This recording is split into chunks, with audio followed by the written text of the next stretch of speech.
अस्सलाम वालेकुम। वालेकुम सलाम।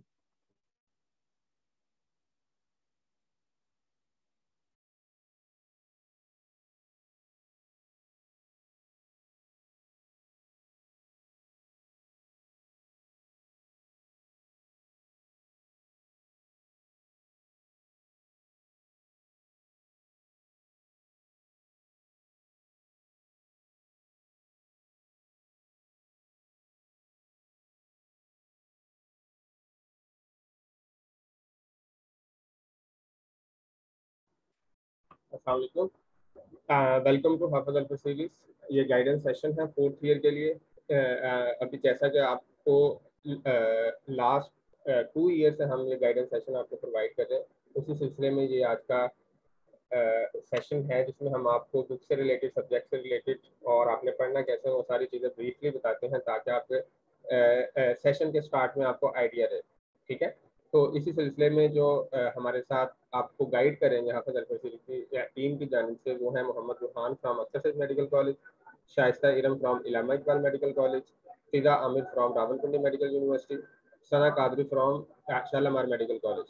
इनमें से जो मोहम्मद बुरहान है, शाइस्ता इरम है और फिजा आमिर है, ये आपको फर्स्ट ईयर से ही गाइड कर रहे हैं और अल्हम्दुलिल्लाह माशाल्लाह ये साथ साथ चलते जा रहे हैं। जैसे जैसे आपकी आगे क्लासेस होती जा रही हैं, ये भी आपको गाइड करते जा रहे हैं और ये भी अल्हम्दुलिल्लाह माशाल्लाह अभी इन्होंने फोर्थ ईयर का एग्ज़ाम दिया है और ये फाइनल ईयर में हो चुके हैं।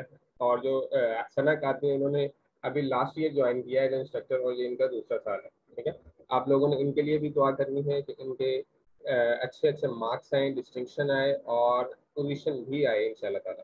ठीक है, तो अभी मैं मोहम्मद बुरहान से कहूँगा कि अपना इंट्रोडक्शन करवा दें, उसके बाद शाइस्ता इरम, फिजा आमिर, सना कादरी, उसके बाद फिर हम प्रॉपर स्टार्ट करते हैं। मोहम्मद बुरहान। जी थैंक यू। अस्सलाम वालेकुम। मैं जैसे कि आप जानते हैं मुझे, मैं Mohammad Burhan from Akhtar Syed medical and dental college, और मैं इस साल आपको फोर्थ ईयर में गाइड करूँगा। जो सब्जेक्ट मुझे अलाउट होगा, ठीक है, वो मेडिसिन हो या सर्जरी हो, जो भी हो, तो उसके मुताबिक फिर जिस तरह मैंने सेकेंड ईयर में गाइड किया था सबसे पहले इलेक्ट्रोथेरेपी, आपको थर्ड ईयर में गाइड की थी, सेकेंड ईयर में फिजियोलॉजी गाइड की थी, इसी तरह अब आपको फोर्थ ईयर के अंदर कोई सब्जेक्ट मुझे जो अलाउट होगा तो वो इंशाल्लाह लेके चलेंगे। Thank you so much. Shaista Iram.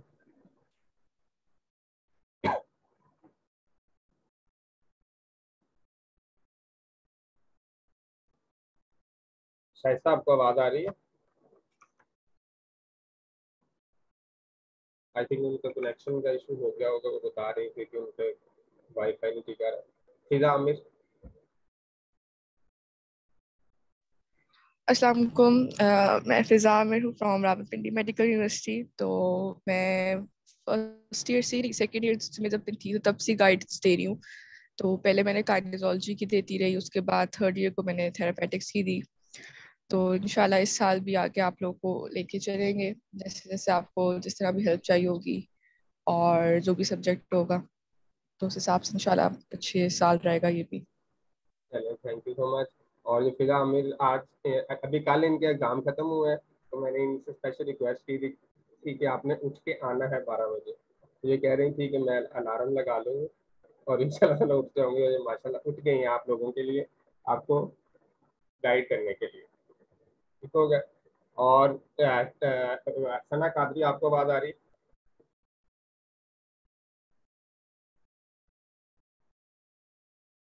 I think उनका भी नेटवर्क कनेक्शन है।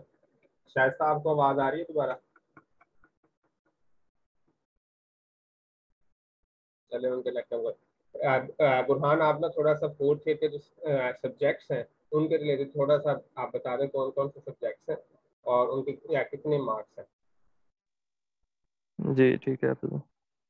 अच्छा, फोर्थ ईयर में जिस तरह आपके थर्ड ईयर में सब्जेक्ट्स थे 5 सब्जेक्ट, उसी तरह फोर्थ ईयर में भी आपके 5 सब्जेक्ट्स हैं, और जो मार्क्स हैं इसके अंदर 800 मार्क्स हैं, ठीक है।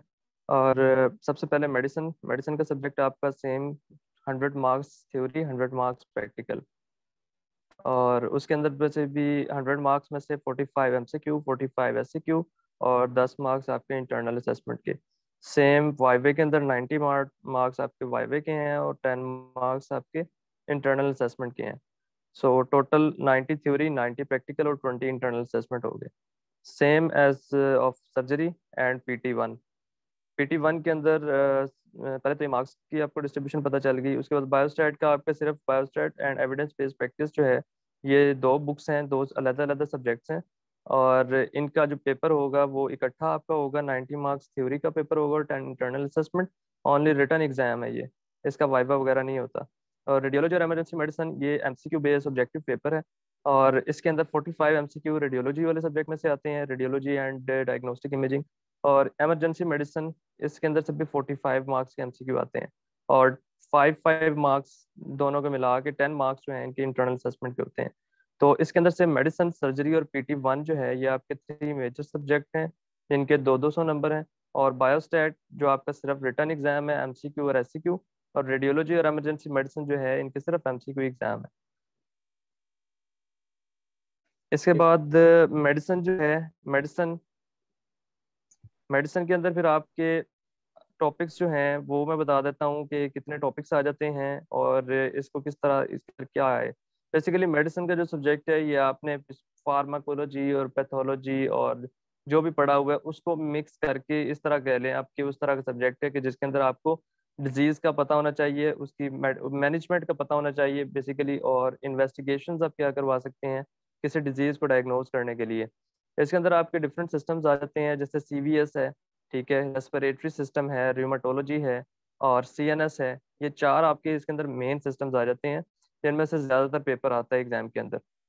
और डर्मेटोलॉजी है इसके अलावा डर्मेटोलॉजी के बाद रीनल सिस्टम है, एंडोक्राइन सिस्टम के अंदर डायबिटीज़ वाला टॉपिक इंपॉर्टेंट है, ठीक है, वो फिर आहिस्ता आहिस्ता आपको बताते जाएंगे। और ये ब्लड वाला टॉपिक है। ये तकरीबन 8-9 टॉपिक्स हैं जो मेडिसिन के सिलेबस के अंदर आपके आते हैं। और इसके अंदर बुक्स जो हैं आपकी इनाम दानिश, एक तो वो सबसे इम्पोर्टेंट बुक है, और उसी में से पेपर ज़्यादातर आसानी से हल हो जाता है। उसके बाद जो सर्जरी का सब्जेक्ट है, सर्जरी के सब्जेक्ट के अंदर आपके 3 और 4 पार्ट्स आ जाते हैं। वो इस तरह, सबसे पहले इसके अंदर जनरल सर्जरी का सब्जेक्ट है, सिस्टेमिक सर्जरी का सब्जेक्ट है, थोड़ा सा न्यूरो सर्जरी के बारे में है, और मेजर पोर्शन जो है वो आपका ऑर्थोपेडिक सर्जरी के बारे में है। जनरल सर्जरी के अंदर आपके बेसिक टॉपिक आ जाते हैं सर्जरी से रिलेटेड, जैसे प्री ऑपरेटिव मैनेजमेंट क्या होती है, पोस्ट ऑपरेटिव मैनेजमेंट क्या होती है सर्जरी के बाद, और कॉम्प्लिकेशंस क्या आ सकती हैं। इसके अलावा एनेस्थीसिया और एनाल्जीसिया, यानी कि एनेस्थीसिया किस तरह देते हैं उसका सारा प्रोटोकॉल है। और उसके बाद फिर इसके अंदर और टॉपिक्स बर्न्स रिलेटेड हैं, वुंड रिलेटेड हैं, ठीक है, आर्टीरियल डिसऑर्डर्स हैं, वीनस डिसऑर्डर, ये आपको साथ साथ बता दिए जाएंगे चैप्टर्स। सिस्टेमिक सर्जरी के अंदर जो आपके सिलेबस के अंदर लिखा है वो बेसिकली कार्डिक सर्जरी और थोरेसिक सर्जरी का मेजर पार्ट लिखा हुआ है, लेकिन इसके अंदर आपके जो सिलेबस के अंदर मेंशन है जनरल सर्जरी के अंदर, उसके अंदर आपके oesophagus, stomach, GIT related topics भी इंक्लूडेड हैं। उसके बाद जो न्यूरो सर्जरी वाला चैप्टर है वो आपको सिस्टेमिक सर्जरी वाली बुक के अंदर से ही मिल जाएगा। सिस्टेमिक सर्जरी और जनरल सर्जरी के लिए आप बुक कंसल्ट जो कर सकते हैं वो अब्दुल वहाब डोगर की है, ठीक है, वो मोर देन इनफ है for your level. Neuro surgery का पार्ट जो है वो भी आपको सिस्टेमिक सर्जरी वाली बुक के लास्ट में 2 चैप्टर्स हैं वो मिल जाएंगे, उसमें से कवर हो जाएगा। और ऑर्थोपेडिक जो है, मेजर पोर्शन आपका ऑर्थोपेडिक है, पेपर आपका मेजर जो है या ज़्यादातर पेपर जो है आपका ऑर्थोपेडिक में से आता है। और ऑर्थोपेडिक का जो सिलेबस है उसके अंदर बुक्स जो हैं वो एप्लेस की एक बुक है, इसके अलावा एडम्स की बुक है, ठीक है, जो आपको बेहतर लगती है, जहाँ से आपको टॉपिक ज़्यादा अच्छे से समझ आ रहा है तो आप वहाँ से कर सकते हैं। और इसके अलावा जो ऑर्थोपेडिक है इसके अंदर बेसिक डिसऑर्डर्स, जनरल डिसऑर्डर्स आ जाते हैं, बोन रिलेटेड आर्थराइटिस वगैरह हैं, और कंजेनिटल डिसऑर्डर्स आ जाते हैं, ठीक है। और इसके अलावा फिर रीजनल ऑर्थोपेडिक में आपके पास हर रीजन के अलग अलग से डिसऑर्डर्स आ जाते हैं, जिस तरह नेक है, नेक के डिसऑर्डर्स, चेस्ट है, थोरेक्स है, इसके डिसऑर्डर्स, लिम्स हैं या एक्सट्रीमिटीज हैं, इनके डिसऑर्डर्स आ जाते हैं, और इनकी ऑर्थोपेडिक मैनेजमेंट। इनकी बेशक कि पेपर जो है ऑर्थोपेडिक सर्जरी का है, लेकिन इसके अंदर जो है आप आपसे वो एक्सपेक्ट करते हैं कि आपको फिजियोथेरेपी मैनेजमेंट भी आनी चाहिए, और पेपर के अंदर भी वो क्वेश्चन इस तरह भी पूछ सकते हैं कि ये डिसऑर्डर है, इसकी ऑर्थोपेडिक मैनेजमेंट, और नेक्स्ट पार्ट हो सकता है कि इसकी फिजियोथेरेपी मैनेजमेंट लिखें। तो आपने ये जो डिसऑर्डर्स हैं, ये आपको एक तो आप जो PT1 का सब्जेक्ट है आगे वो मैं बताता हूँ, उसके अंदर आप जो करेंगे, जो टॉपिक्स करेंगे उनकी फिजियोथेरेपी मैनेजमेंट आप PT1 के अंदर पढ़ रहे होंगे, तो आप वो मैनेजमेंट यहाँ पे, अगर फिजियोथेरेपी मैनेजमेंट क्वेश्चन आता है तो आप यहाँ पे लिख सकते हैं। इसके बाद PT1 का सब्जेक्ट है। PT1 के अंदर बेसिकली दो पार्ट हैं, मस्कुलोस्केलेटल फिजिकल थेरेपी और neuro physical therapy. Musculoskeletal physical therapy आपके पास जो थेरेप्यूटिक्स की बुक है उसके अंदर उसका जो सेकंड पार्ट है, चैप्टर 14 से चैप्टर 22 तक आपके चैप्टर्स हैं, ये मस्कुलोस्केलेटल फिजिकल थेरेपी में इंक्लूडेड हैं। इनके अंदर से चैप्टर 14, 15, 16 जो है ये आपका स्पाइन वाला पोर्शन है, नेक एंड स्पाइन, ठीक है। और 17, 18, 19 आपका अपर एक्सट्रीमिटी है, और 21, 20, 21 और 22 ये जो है ये तीन चैप्टर लोअर एक्सट्रीमिटी के अंदर आते हैं। इसमें से भी जो पेपर आपका मस्कुलर ये फिजिकल थेरेपी 1 का है, इसके अंदर से मेजर पार्ट आपका जो है मस्कुलोस्केलेटल फिजिकल थेरेपी में से आता है। ऑलमोस्ट 9 में से 6 क्वेश्चंस आपके मस्कुलोस्केलेटल फिजियोथेरेपी में से होते हैं, और 3 क्वेश्चन आपके न्यूरो फिजिकल थेरेपी में से होते हैं। मस्कुलोस्केलेटल फिजिकल थेरेपी के अंदर भी डिवीजन इस तरह होती है कि 2 क्वेश्चन स्पाइन में से आते हैं, 2 क्वेश्चन अपर एक्सट्रीमिटी में से, और 2 लोअर एक्सट्रीमिटी में से आते हैं। इसी तरह न्यूरो फिजिकल थेरेपी जो है उसके अंदर आपकी कोर्स के अंदर मेजर पोर्शन, जो मेजर डिसऑर्डर है या डिजीज है, वो डिजीज तो नहीं डिसऑर्डर है, स्ट्रोक वाला पार्ट जो है वो आपका मेजर आ सकता है। इसके अलावा बाकी डिसफंक्शन है like Parkinson disease, Alzheimer disease, ALS है, ठीक है। और इसी तरह वो है post polio syndrome, cerebral disorders, vestibular disorders, ये डिफरेंट ऑलमोस्ट 11 जो आपके टॉपिक्स है ना, ये बेसिक न्यूरोलॉजिकल डिसफंक्शंस में आते हैं। इसके अलावा इंटरवेंशंस हैं कुछ जो हम न्यूरो के पेशेंट्स के अंदर अप्लाई करते हैं। उसके अंदर आपकी जो मेजर आ जाते हैं वो बबात NDT, एक ये थ्योरी है, ठीक है। Motor relearning program, motor control और motor learning approach, motor theories वाला एक टॉपिक बहुत इंपॉर्टेंट होता है। और इसके अलावा जो मेजर इंटरवेंशंस है वो इन्हीं टॉपिक में से कवर हो जाती हैं। बाकी जो आपको पढ़ाई जाएंगी वो साथ साथ ही आप कर दीजिएगा, जैसे बैलेंस का है, स्किल एक्विजिशन वाला है, मोबिलिटी फंक्शन है, ये टॉपिक्स हैं। और इसके अलावा स्टार्ट में बेसिक एनाटमी जस्ट ब्रेन और स्पाइनल कॉर्ड की, वो आपको आनी चाहिए। उसमें से भी SCQ तो नहीं आता है, MCQ एक आधा आ सकता है। उसके बाद आपका सब्जेक्ट आ जाता है radiology and diagnostic imaging and emergency procedures. इसके अंदर बेसिक आपके MCQ पार्ट होता है। ये MCQ पार्ट आपके इस तरह कवर हो सकते हैं। एक तो इसके लिए MCQ बुक जो है ABC REM की, वो बुक आप पढ़ सकते हैं, वो पढ़ लें। इसके अलावा आपके टीचर्स जो आपको स्लाइड प्रोवाइड करेंगे या जहाँ से वो पढ़ाएंगे वहाँ से कर लीजिएगा। इसके अलावा इसकी स्लाइड जो है हाफिज अल पर सीरीज की वेबसाइट पे भी अवेलेबल हैं, ठीक है। और जो पास्ट बुक है हाफिज अल पर वाली, उसके लास्ट के अंदर भी इसके सॉल्व MCQ दिए हुए हैं, both of emergency medicine and radiology, वहाँ से भी आप पढ़ सकते हैं। इसके अंदर जो आपके टॉपिक्स आ जाते हैं, एक बेसिक आपका रेडियोग्राफी, मेमोग्राफी है, फ्लोरोस्कोपी है, CT स्कैन है, MRI है, अल्ट्रासाउंड, एंडोस्कोपी और न्यूक्लियर मेडिसिन। ये ऑलमोस्ट 8 टॉपिक्स बनते हैं। इसके अलावा इमरजेंसी मेडिसिन जो है इसकी एक बुक है, और ज़्यादातर MCQ बुक के अंदर से ही आते हैं। ये आपकी जो रिकमेंडेड टेक्स्ट बुक्स के अंदर लिखी हुई है। फर्स्ट बुक जो लिखी है इमरजेंसी केयर इन एथलेटिक ट्रेनिंग, ये वाली बुक आपके लिए बेहतर है। इसके चैप्टर्स ऑलमोस्ट 13 चैप्टर्स हैं इस बुक के अंदर। और इस बुक के लास्ट के अंदर एक तो आपके टीचर्स आपको पढ़ाएंगे, आपने वहां से करना है मेन। इसके अलावा इस बुक के अंदर से आप हर चैप्टर के अंदर स्टार्ट है आपका, तो अभी आप रीडिंग करें, हर चैप्टर के अंदर इंपॉर्टेंट पॉइंट्स को मार्क करें, ताकि बाद में जब आपने सिर्फ MCQ पेपर है क्योंकि इसका, इसलिए आपको MCQ पढ़ने के लिए वो इंपॉर्टेंट पॉइंट हाईलाइट हुए होंगे, तो आपको मसला नहीं होगा बाद में। इसलिए आपने इसके चैप्टर के अंदर से इंपॉर्टेंट पॉइंट्स अंडरलाइन कर लेने हैं ताकि आपको इजी हो जाए। उसके बाद इस हर चैप्टर के लास्ट के अंदर भी 10-10 MCQ दिए हुए हैं, वो MCQ भी लाजमी करने हैं, उनमें से भी पेपर में आते हैं। लास्ट में फिर आपका आ जाता है biostat and evidence based practice. Biostat basically आपका स्टैटिस्टिक्स के रिलेटेड सब्जेक्ट है, जिसके अंदर आपके डिफरेंट फार्मूलाज आ जाते हैं जो आपको याद करने होते हैं, ठीक है। और कुछ आपको लगेगा कि न्यूमेरिकल टाइप जो क्वेश्चन है वो उस तरह के क्वेश्चन आ जाते हैं जिसके अंदर फार्मूला अप्लाई होना होता है, ठीक है। और इसके अंदर बेसिक आपकी जो बुक है वो मोहम्मद इब्राहिम साहब की है, वो बुक आपके लिए बेहतर है। उसके अंदर फर्स्ट 9 चैप्टर्स जो हैं वो आपके सिलेबस में इंक्लूडेड है। बाकी जो नेक्स्ट पार्ट है उस बुक का वो रिसर्च के मतलब है। इसके अंदर से फर्स्ट 9 चैप्टर्स में से फर्स्ट चैप्टर आपका बेसिकली डेफिनेशन से मुतलिक है। उसके अंदर इंट्रोडक्शन है, इंट्रोडक्टरी डेफिनेशंस हैं कि what is statistics, what is biostatistics, then biostatistic के टाइप्स क्या हैं, ठीक है, इन्फ्रेंशियल और डिस्क्रिप्टिव स्टैटिस्टिक्स। इसी तरह फिर आगे आपके चैप्टर चलते जाएंगे और इम्पोर्टेंट चैप्टर जो हैं इनके अंदर से और इम्पोर्टेंट टॉपिक्स जो हैं वो आपको साथ साथ बता दिए जाएंगे। और इसके बाद फिर लास्ट में आ जाती है evidence based practice. Evidence based practice basically business से मुतालिक सब्जेक्ट है। जिस तरह आपका मेडिकल फिजिक्स का सब्जेक्ट था जो आपकी बेसिस बना रहा था इलेक्ट्रोथेरेपी से मुतालिक, इसी तरह एविडेंस बेस्ड का सब्जेक्ट जो है ये आपको आगे फाइनल ईयर के अंदर रिसर्च का सब्जेक्ट जो है उसके अंदर हेल्प प्रोवाइड करेगा। इस एविडेंस बेस्ड प्रैक्टिस के लिए बुक जो है वो आपके जो करिकुलम में लिखी हुई है आप उनमें से कंसल्ट कर सकते हैं। फर्स्ट बुक जो लिखी हुई है प्रैक्टिकल एविडेंस बेस्ड फिजियोथेरेपी, ठीक है। और इसके अंदर बुक के अंदर आपके ऑलमोस्ट 7 चैप्टर जो हैं, फर्स्ट 7 चैप्टर एक्सेप्ट 6, यानी कि टोटल 6 चैप्टर आपके बन जाते हैं जो आपके सिलेबस के अंदर इंक्लूडेड हैं। और ये इजी सब्जेक्ट है, इसके अंदर इतना डीप नहीं पढ़ना पड़ता, ठीक है। कुछ चैप्टर्स हैं जैसे चैप्टर 3 है वो इम्पोर्टेंट है इसके अंदर। चैप्टर 1 2 के अंदर छोटे छोटे चैप्टर्स हैं, उनके अंदर जो सिलेक्टेड टॉपिक्स हैं उन्हीं में से एमसीक्यू आ जाते हैं। और चैप्टर नंबर 6 जो है वो इंक्लूड नहीं है आपके सिलेबस के अंदर।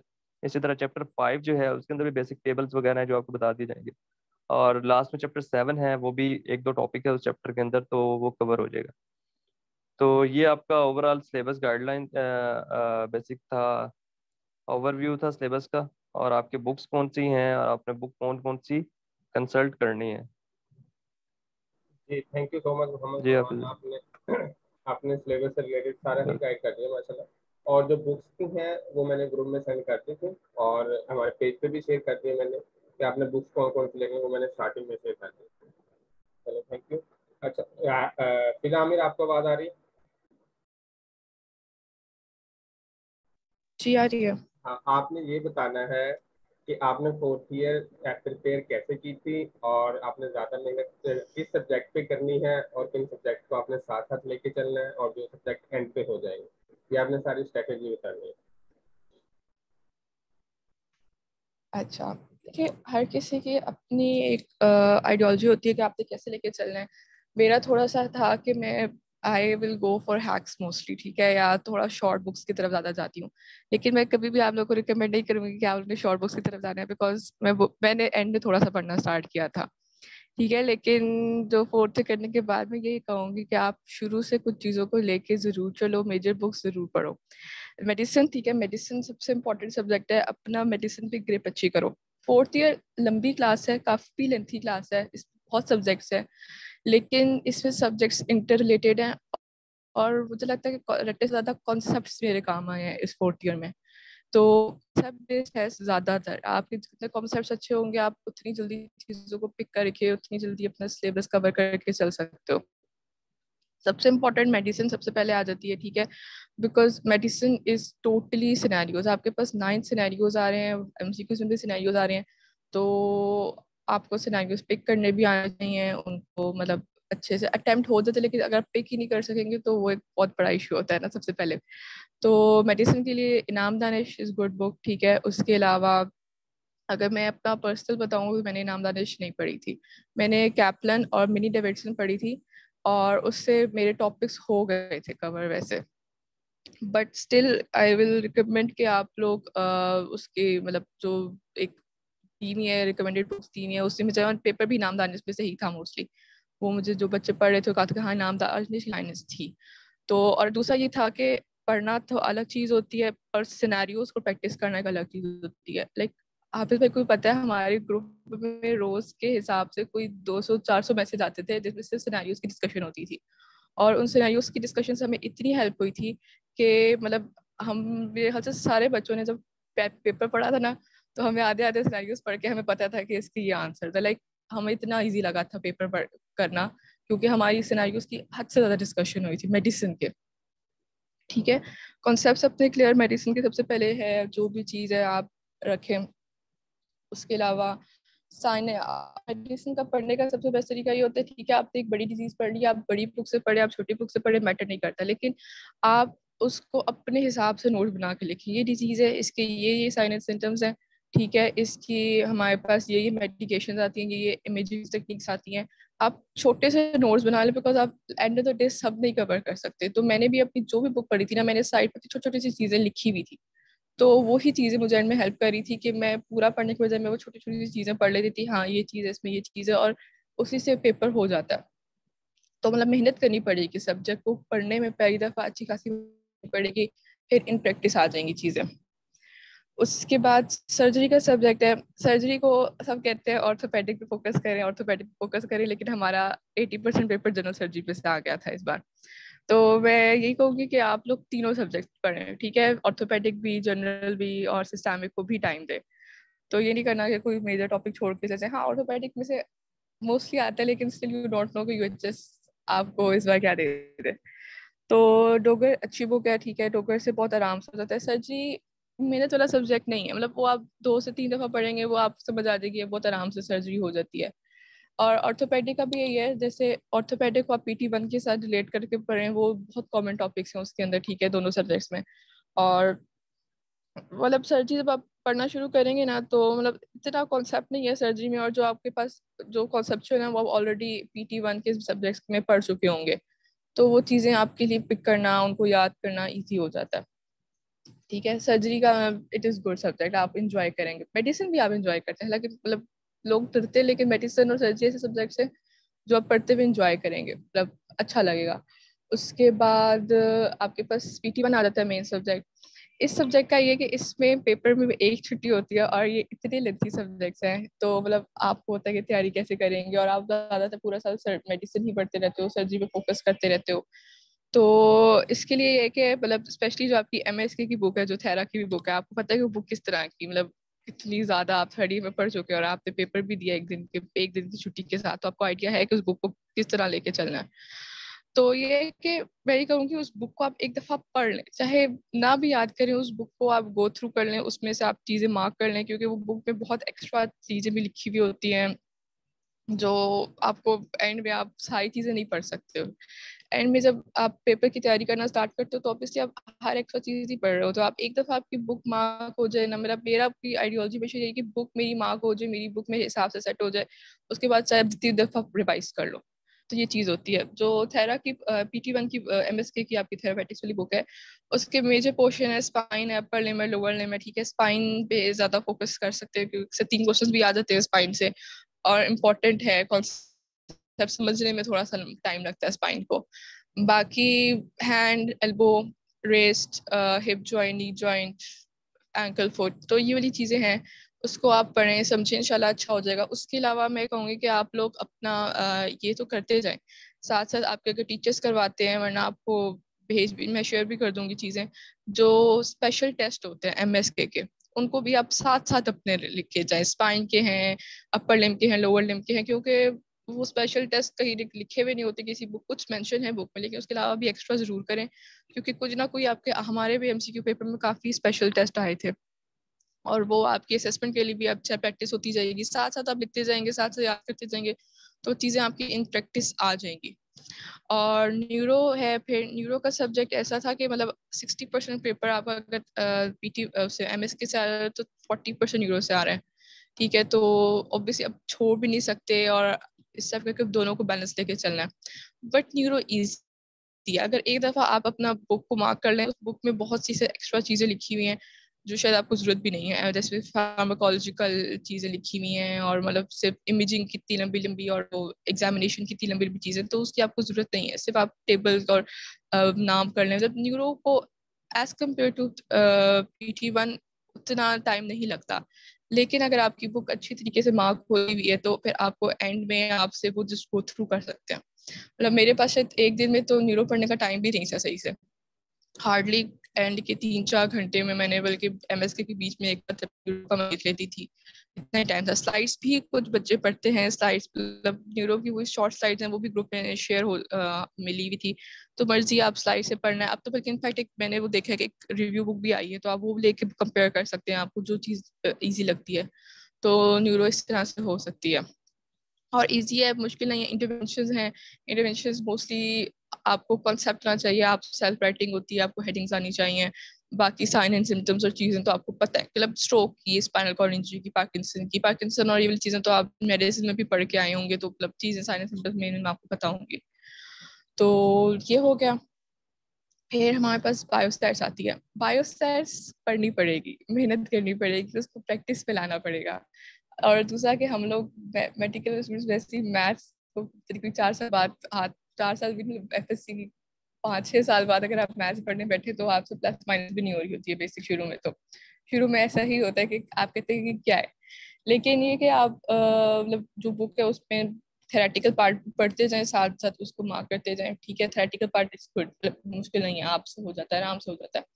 फिर जो आपके बेसिक है, mean mode median standard deviation और ये रिग्रेशन कोरिलेशन काफी चीजें हैं, तो they the subjects need, the topics need practice, ठीक है। आपको प्रैक्टिस करेंगे, आप जितना ज्यादा फॉर्मूलाज याद करेंगे, और चाहे बुक वाले एमसीक्यू सॉल्व क्वेश्चन सॉल्व करें, एक्सरसाइज वाले सॉल्व करें, तो उसी से ही प्रैक्टिस हो जाती है। लाइक हमारा पेपर भी जो इस बार आया था, इट वाज वेरी लेंथी, ठीक है। तो मतलब आपके पास एंड में फॉर्मूला सोचने का भी टाइम नहीं था, बस आप लिखते जा रहे थे, करते जा रहे थे कि हमारा पेपर में मतलब एक भी क्वेश्चन में कोई 4-5 चीजें पूछी गई थी, तो टाइम मैनेजमेंट और चीजें काफी मुश्किल हो रही थी कुछ, बट प्रैक्टिस तो हो जाती है, ठीक है। लाइक मैं बायोस्टैट में बच्चे सबसे ज्यादा रो रहे होते हैं, सबसे ज्यादा एंड में देखते बायोस्टैट्स भी, हमारे सबने कहा कि बायोस्टैट्स नहीं आती, बायोस्टैट्स नहीं आती, बट अगर आप टाइम के साथ भी प्रैक्टिस वगैरह करेंगे तो यार हो जाती है।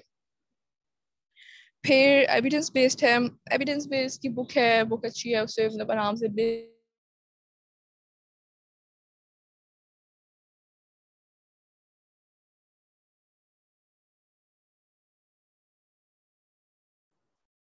आवाज कट गई है, किसी को और को आ रही है तो आवाज बता दें, कोई इशू अगर है तो। अब आ रही है, आवाज अब आ रही आ रही है 20 में, सब है, हैंड बीच फेस में करके कट देख गई रहा। थी। फिर अच्छा, फिर हमारे पास आती है रेडियोलॉजी है, इमरजेंसी प्रोसीजर्स हैं। इमरजेंसी प्रोसीजर्स की बुक है, बुक्स बहुत आराम से इमरजेंसी हो जाती है, ठीक है, उसका भी कोई मसला नहीं है, एमसीक्यूज बहुत आराम से हो जाते हैं। और रेडियोलॉजी का भी यही है कि स्लाइड्स हैं, ठीक है, साथ साथ पढ़ते जाएं, अगर जो भी कॉलेज यूनिवर्सिटीज पढ़ा रहे हैं तो हो जाता है। अच्छा, तो इसका लाइक बेसिक समराइज मैं यही करूंगी कि आपने जो 7 साल पढ़ना है through out the year, medicine पे फोकस करें, अपनी सर्जरी पे फोकस करें, ठीक है, थेरा वगैरह के सब्जेक्ट्स पे फोकस करें। थेरा की बुक एटलीस्ट मैं कहूंगी मार्क करके रख लें चीज़ों को, वो याद नहीं होती हैं चीज़ें, लेकिन स्टिल मार्क कर लें, आपके लिए आसानी होगी। मेडिसिन पे अपना ग्रिप अच्छी करें, बायोस्टैट्स को साथ साथ लेके चलें। बायोस्टैट्स की शुरू से अगर आपको प्रैक्टिस हो जाएगी, फॉर्मूलाज याद हो जाएंगे, तो एंड में आपको इस सब्जेक्ट के लिए रोना नहीं पड़ेगा कि बायोस्टैट्स नहीं आती है, ठीक है ना। एंड में आपको प्रैक्टिस करने का टाइम भी नहीं बचता। ये चीज़ है, बाकी मतलब ये इमरजेंसी रेडियो और ये चीज़ें हो जाती हैं, एविडेंस बेस की भी डेफिनेशन चीज़ें हैं वो भी हो जाती हैं, ठीक है। तो ये चीज है कि मतलब डरना नहीं है फोर्थ ईयर से। सब कहते हैं फोर्थ ईयर बहुत मुश्किल है, लेकिन मैंने भी जब फोर्थ ईयर में आई थी तो मतलब मैं एक दिमाग में कॉन्सेप्ट बना कर आई थी कि फोर्थ ईयर अच्छी खासी मुश्किल क्लास है, बहुत बहुत टफ क्लास है, बहुत लेंथी क्लास है, तो मैं सारा सारा डरती रही थी बाकी उस चीज से कि यार फोर्थ ईयर मुश्किल है, मैं डरती थी, मैं पढ़ती नहीं थी फिर भी। लेकिन जब पढ़ना स्टार्ट किया, फिर पेपर्स दिए, तो अब होता है कि पता भी नहीं चला फोर्थ ईयर हो गई।